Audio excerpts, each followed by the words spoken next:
میرے دوستو، اللہ تبارک و تعالیٰ کی رحمت بے حساب ہے۔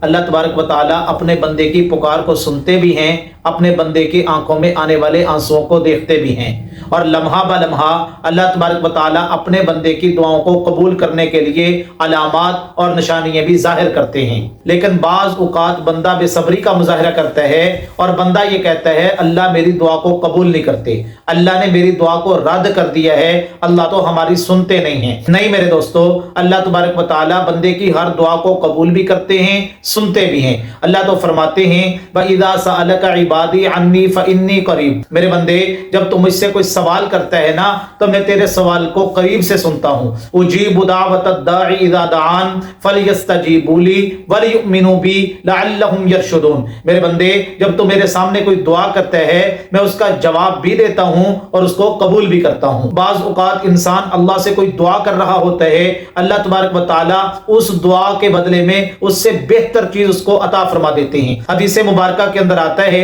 رسول اللہ صلی اللہ علیہ وسلم نے ارشاد فرمایا کہ قیامت کے دن اللہ تبارک و تعالیٰ اپنے بندے کو اپنے سامنے بلائیں گے، کی ہوئی مانگی ہوئی دعاؤں کو اس کو یاد دلائیں گے۔ اللہ کہیں گے میرے بندے فلاں موقع پر تو نے مجھ سے یہ چیز مانگی تھی، میں نے تجھے عطا کر دی، فلاں موقع پہ تو نے دعا میں یہ مانگا تھا، میں نے اس کے بدلے میں تمہیں یہ دے دیا، اور بعض دعائیں ایسی تھی جو تو نے مجھ سے دنیا میں مانگی تھی، میں نے ان کو سٹور کر کے رکھ لیا تھا، اور آج کے دن میں ان کا اجر ان کا ثواب تجھے عطا فرماؤں گا۔ تو حدیث کی کتابوں میں آتا ہے جب اللہ تبارک و تعالیٰ اس بندے کی مانگی ہوئی دعاؤں کو اس بندے کے سامنے لائیں گے تو وہ بندہ یہ تمنا ظاہر کرے گا یا اللہ کاش میری دنیا کے اندر کوئی دعا قبول ہی نہ ہوتی، اللہ میری ہر دعا کو سٹور کر کے رکھ لیتے۔ تو میرے دوستو، اللہ تبارک و تعالیٰ جب بندے کی دعا کو قبول کرتے ہیں تو اس کے لیے کچھ نشانیاں ظاہر فرماتے ہیں۔ کتابوں میں ایک واقعہ لکھا ہے، ایک آدمی تھا جو روزانہ اللہ سے دعا کرتا تھا لیکن اس کی دعا قبول نہیں ہوتی تھی، تو وہ مایوس ہو گیا۔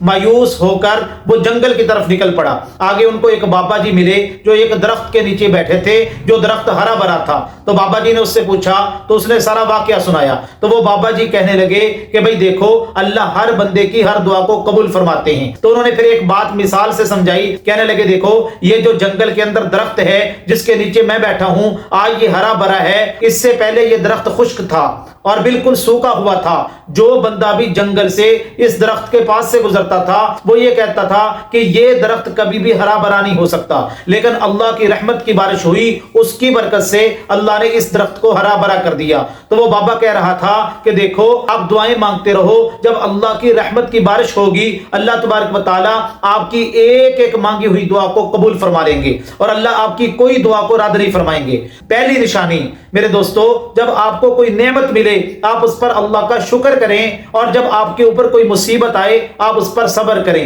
آپ یہ کہیں کہ اللہ ہی کی طرف سے آئی ہے اور اللہ ہی اس کو دور فرمائیں گے، میں اللہ کی تقدیر پہ راضی ہوں، انا للہ و انا الیہ راجعون۔ تو یہ کلمات اگر آپ کہہ رہے ہیں الحمدللہ علی کل حال، تو سمجھ لیں کہ اللہ تبارک و تعالیٰ آپ کی دعاؤں کو قبول فرمانے والے ہیں۔ اور دوسری علامت، جب آپ دعا کریں تو دعا کرنے کے بعد آپ کی دل کی کیفیت تبدیل ہو جائے۔ یاد رکھیں کہ دعا الفاظ کا نام نہیں ہے، ربنا آتنا فی الدنیا حسنہ آپ رٹی رٹائی دعائیں پڑھ رہے ہیں تو اس کا نام دعا نہیں ہے، دعا دل کی کیفیت کا نام ہے، دعا رقت کا نام ہے۔ اسی وجہ سے تو اللہ قرآن مجید کے اندر فرماتے ہیں امن یجیب المضطر اذا دعاہ ویکشف السوء، میرے بندے تو میرے سامنے رو کے مجھے دکھا دے، تڑپ کے دکھا دے، بس تو رو کے تڑپ کے عاجزی کے ساتھ انکساری کے ساتھ میرے سامنے ہاتھ اٹھا، میں تیری دعا کو قبول فرماؤں گا۔ جب بندہ اللہ تبارک و تعالیٰ کے سامنے دل کی کیفیت کے ساتھ عاجزی کے ساتھ انکساری کے ساتھ دعا مانگتا ہے اللہ اس دعا کو ضرور قبول فرماتے ہیں، اس دعا کو اللہ رد نہیں فرماتے۔ میرے دوستو اللہ تبارک و تعالیٰ ان باتوں پر عمل کرنے کی توفیق عطا فرمائے۔